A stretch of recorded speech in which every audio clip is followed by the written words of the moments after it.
Hello, hello, my friends. AmyR here with Prairie Paper and Ink. Welcome back to my face and my card making space and my unboxing and card making video using the Simon Says stamp February 2024. I always got to stop and remind myself what month we're in, what month the card kit is, all the things. February 2024 card kit. It has shown up. I'm excited. It actually showed up a little bit early for me because I'm in Canada and the kits are sent to me. Part of the disclaimer, they are sent to me. I do work with Simon Says stamp. I don't have to do the unboxings, etc., etc. But we've been doing the unboxings for I don't even know how long now. Many years. And it's fun. So we're gonna unbox the kit and then I'm gonna make something. So we're just gonna do it. So let's switch everything over. I figured out how to do it in one click. Progress. So here is the kit.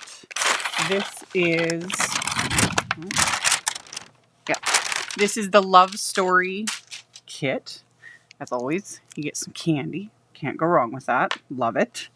And the main focus is this stamp set, which very different for what Simon usually releases, and I like it. So you got like a vintage typewriter, and then a vintage vintage.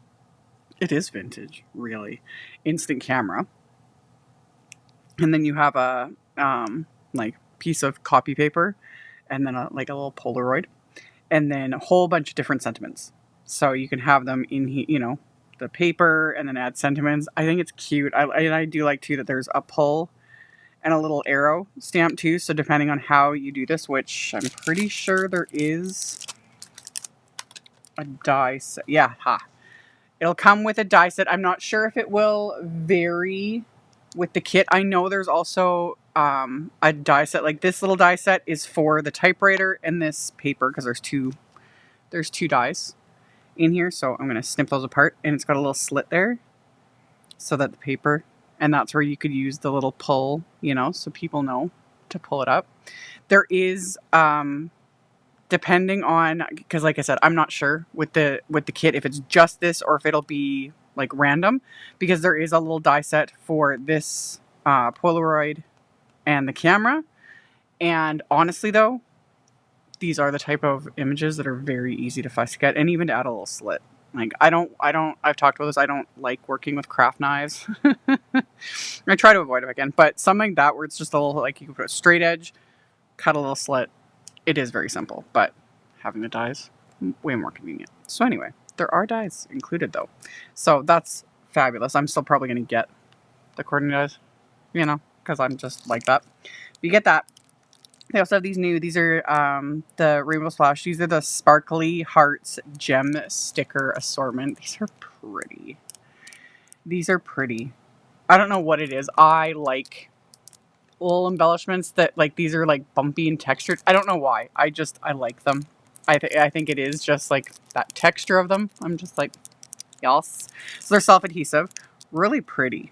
Really pretty. I'm probably going to order extras of these because these are the sort of thing you can use, just slap it on a card, along with some other little embellishments, but like you can't go wrong with hearts.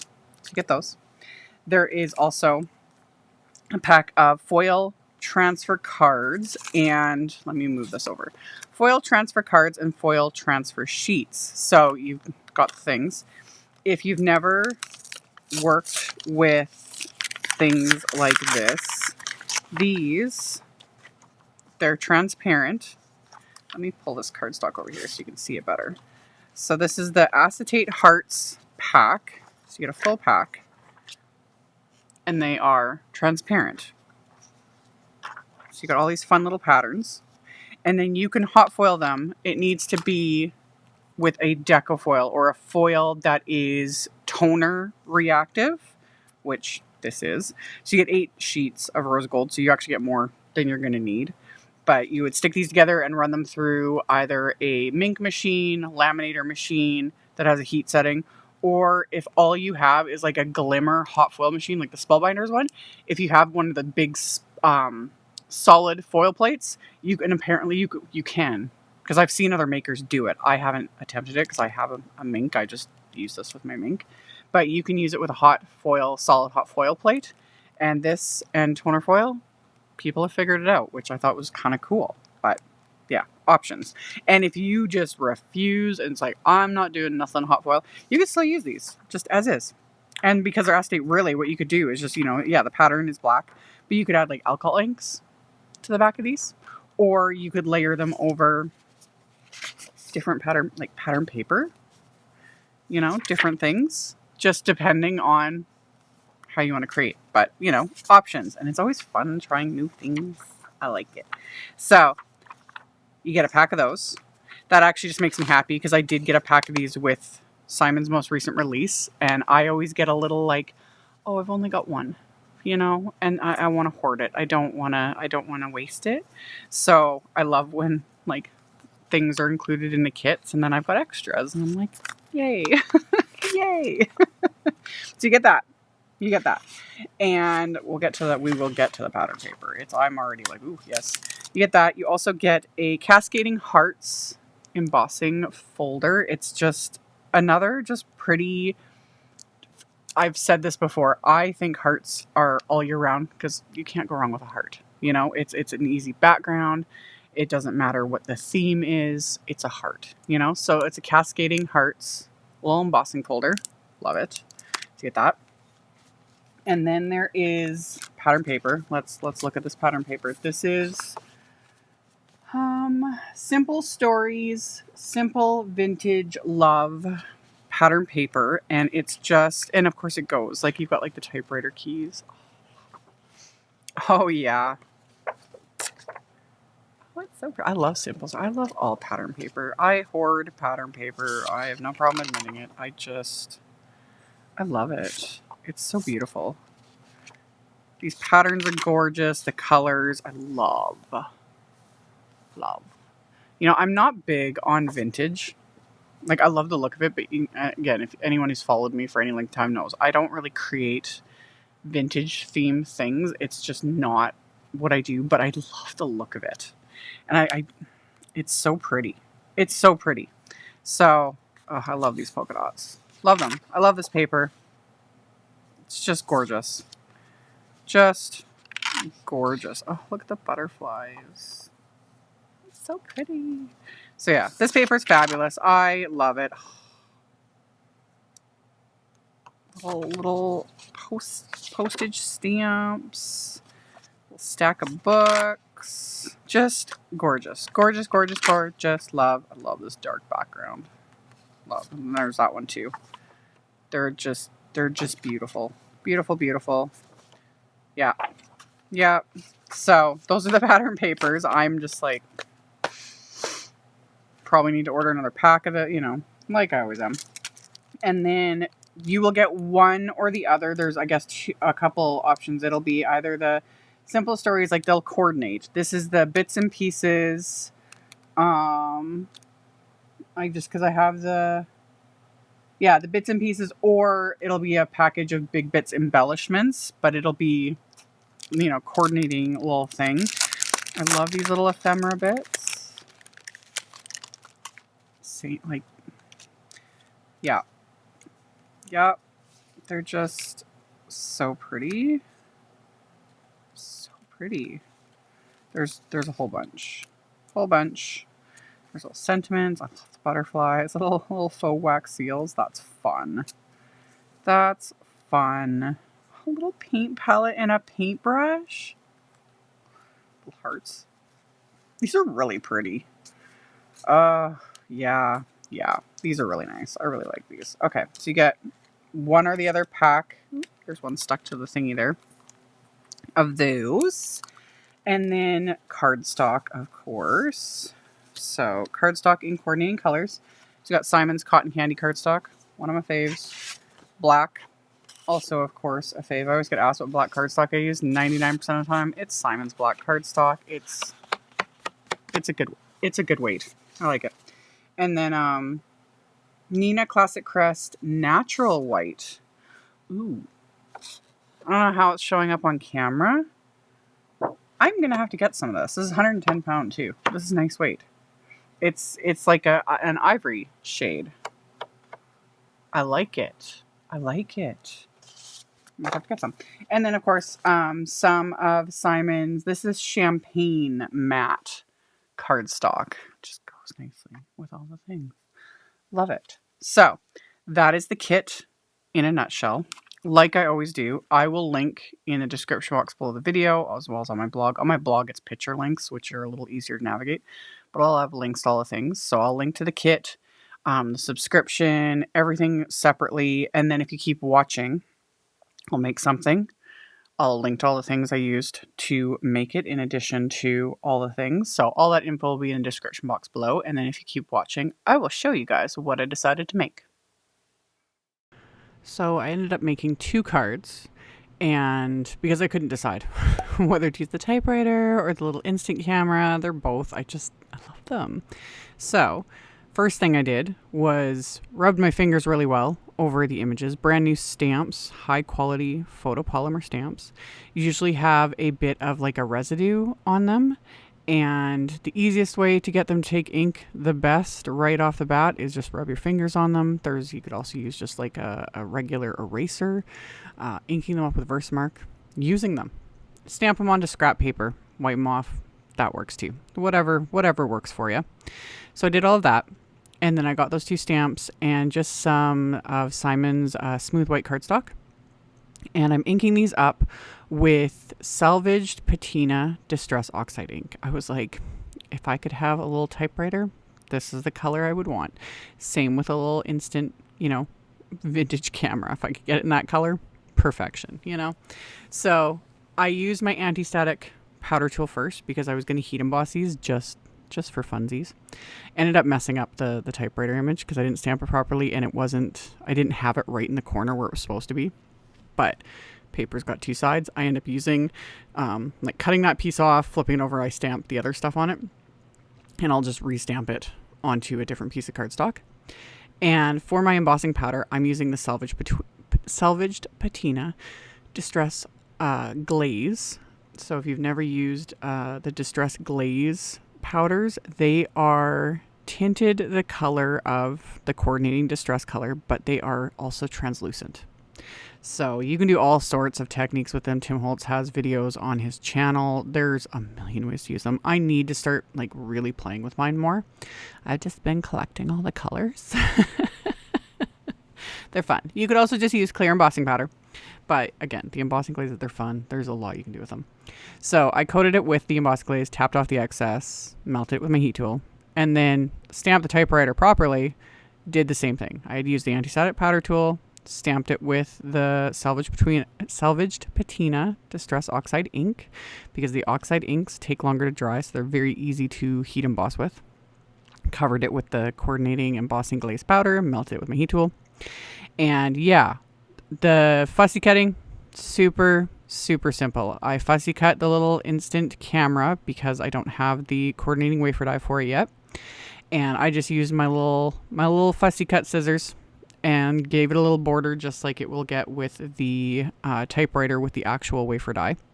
So I just went around, trimmed that one out. And then on that piece of cardstock that I had messed up the stamping, I'm just going to flip that over and I'm going to stamp the little Polaroid picture image and the little like copy paper image. So I just got those kind of lined up on there, just made sure there was enough space for a little bit of a border around them. Those I'm going to stamp with Simon's Intense Black ink. So same thing, rubbed my fingers on them and then inked them up, stamped them with that. And then same thing, because I don't have the wafer die for the little Polaroid. Again, super simple. Like, do you need the wafer dies? Not necessarily, but it's always convenient. And it's extra convenient for the little slit. I do actually use my craft knife though. After what I said, if I can do it, anyone can do it, but I would still prefer the wafer dies. Before I get to that though, I did very simple Copic coloring just to give a little bit more depth to these. So I just took some warm gray Copic markers and added that little bit of detail, just kind of working darkest to lightest, so that my darkest shade was W3, not very dark at all. And I did like kind of the border, and then with the little copy paper piece, I just kind of went around the perimeter with them. Not working for, any smooth blend or anything like that. It's just to add that little extra something. So it's not just flat white. So went through, added that bit of like shading and detail to these pieces. And when the marker dries, it's going to be even a little bit more faint, because right this second, it's, not fully dried into the cardstock, but it'll be a little more subtle. So went around, added that, finished it off with W00, so just the lightest one. And then for the little typewriter and the copy paper, I use those coordinating wafer dies. So I just tape those into place with little bits of washi tape so that this doesn't shift when I run it through my die cut machine. So got those into place, totally didn't realize that I was still zoomed in for the coloring. And then it was like, oh yeah, zoom out a little bit. So professional. Anyway, put these onto my Empress mini plates and then just ran that through my die cut machine. So then I've got both of these die cut and ready to go. And then I took a couple sentiments from the stamp set, and I just stamped these with acrylic blocks right onto these little pieces with that same intense black ink. And then I took one of the little hearts, one of the little solid hearts from the stamp set, and I stamped that with saltwater taffy ink, because that I thought went kind of nicely. Or did I use... Yeah, I did use saltwater taffy. Pretty sure. No, I used worn lipstick. Oh, I have to edit my supplies before I post this video. I don't know why I had saltwater taffy on the brain. I used worn lipstick. Gonna change that, hopefully. Putting it on top, right in front of my face here. Anywho, used a craft knife and my little Simon T-square ruler. Biggest thing to remember with a craft knife, and that's something that I didn't do. This is something I noticed Christina Warner does, because she uses a craft knife quite often. She's like the expert of using a craft knife. And it's just make multiple passes. You don't need to press on it so hard. You just keep going back over it multiple times. So much easier. I think that was why I always hate craft knives, because I'm using too much pressure and then I slip and I cut myself. So I did it like that. I just did multiple little passes where the slit would be cut if I had the wafer die on that little instant camera image. And then that way I could insert these little pieces. So it worked. I'm very proud of myself. Still won't reach for the craft knife unless I absolutely have to. So anywho, set those aside. And then for the embossing folder, I actually figured out a sandwich that works in the Empress machine for these ones. Because for my regular Simon Says 3D embossing folders, those work in the Empress machine with just one cutting plate. Another thing I picked up from Christina Warner. And perfection. These are thinner though, these little Rainbow Splash ones.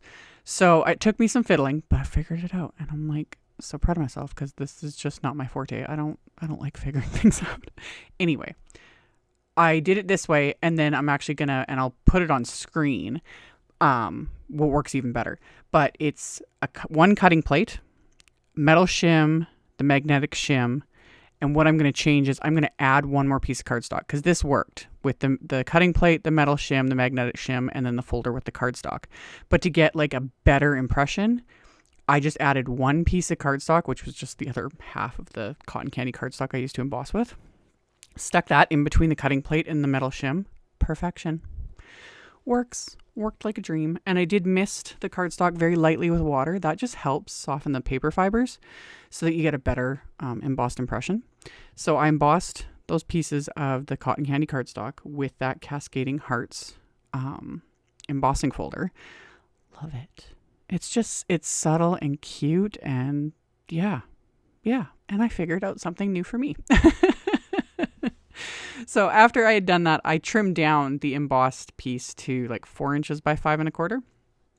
And then my card bases are just going to be top folding A2 white note cards. And on the insides of both of them, I stamped those images again with the Salvaged Patina Oxide ink. And then I lined up the Thinking of You sentiment from that set and stamped that with the intense black ink onto the inside of both these cards. So that finished off the inside. And then I had cut down a bit of the black cardstock to slightly larger than the pink embossed layers, so it'll just give it a little bit of a frame there. And then adhere those together with craft tacky glue. And I used some of the ephemera that came in the kit. I hoard this kind of stuff just as bad as I hoard pattern paper.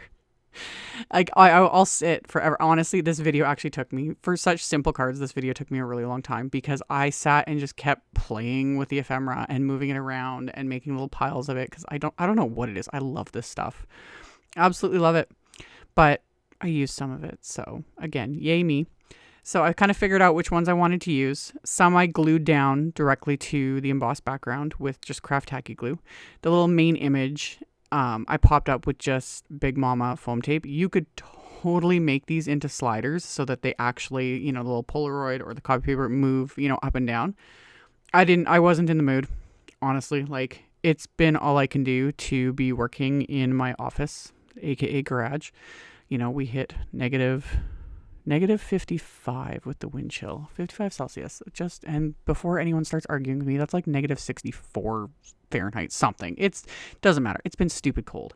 And yeah, I've been not putting a whole lot of time into here. I've got heaters, all the things. I have a garage heater, I have space heaters, all the things, warm clothing, everything. But yeah, I've been working in my space in shorter bursts than usual because I was just like, yeah, no, my toes are cold. I can't do this. Anywho, so I did not do, but I'm sure a bunch of the makers for Simon, I think, have done slider cards and showing how to do it. And I bet they're all fabulous. I just kept mine simple, adhered things down as I'm showing, popped up a couple of the elements with Simon's Big Mama foam tape just to give it a little bit more. And then as a final little embellishment, I also used some of these Sparkly Hearts gem stickers. I definitely need to get more of these. And I would love if they came in multiple sizes too. But seriously, I don't know. There's just the bumpy texture of them. I don't know what it is. I really love it. So I peeled off a couple of those and stuck them to the cards. Once those were put in place, these cards were complete. So super fun, super easy. I hope you guys enjoyed. And like I said in the intro, I will have links to all the things, to the kit, the subscription, everything individually, etc., etc. That will all be listed and linked in the description box below the video. There will also be a link to my blog post for this, which will have like the photos, picture links, like everything visual, which is just a lot easier to navigate. So that will always be linked directly below as well for anyone who's interested. Thank you all so very much for taking the time to watch my videos, for thumbs upping and commenting and letting the robot overlords know you guys like what you see, because they do rule my entire life. And yeah, if you haven't subscribed, I'd love to have you, and I will see you all very soon in the next video. Bye.